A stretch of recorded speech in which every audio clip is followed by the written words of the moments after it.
Hello everyone, welcome to our V32AF 4K webcam tutorial video. In this video, I will show you how to set up and use the V32AF so that you can easily enjoy a high-quality meeting or streaming experience. Let's get started now. First, let's take a look at the appearance of the V32AF. The V32AF features a beautiful design with a durable black color.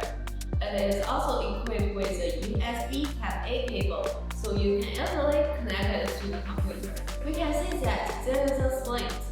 You can adjust the angle to place the V32AF on top of the computer. Also, there is a screw hole in the middle of the splint, which can make the V32AF fully connected to a bracket.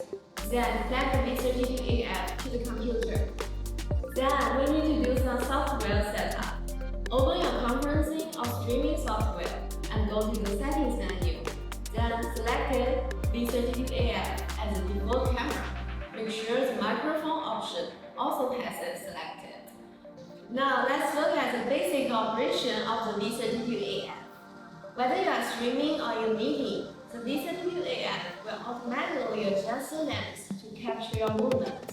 And if you want to mute the sound or turn off the camera, just press the button on the top of the V32AF. Thank you for watching our V32AF tutorial video. By now, you should have mastered the installation, setup, and basic operation of the V32AF. If you have